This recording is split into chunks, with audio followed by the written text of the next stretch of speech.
was listening to this podcast the other day, and on there, this guy was talking about in operating in the calling that God has set up for you to do.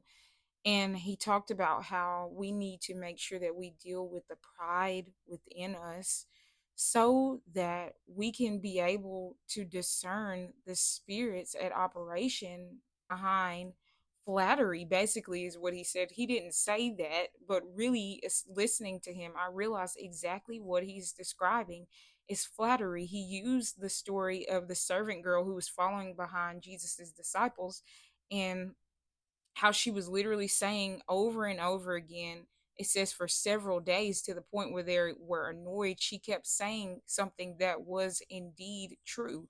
She said, these are servants of the Most High God who are proclaiming the way of salvation for us. But the the spirit in operation behind this girl was an evil one. So what she was doing right there, y'all, is that she was speaking well of them, but her intentions were wicked and evil. And it got me to thinking about how oftentimes we may do this exact same thing, just not even in calling, but just in our day-to-day lives, and dealing with some people. Sometimes we don't recognize that the individual that we are dealing with, intentions are not good with us. Why does this matter? Because the Bible speaks over and over about flattery, y'all.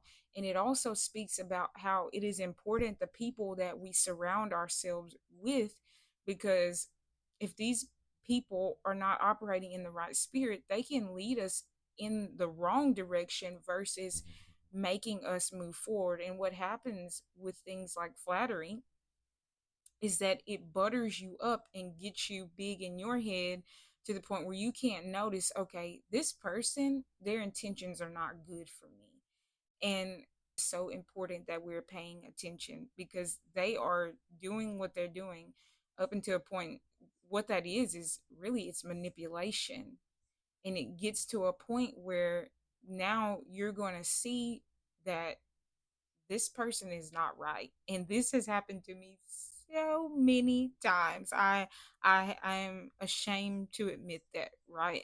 But I always knew that something was uncomfortable about it. I just couldn't quite put my finger on it. But number one, I did know I'm okay now.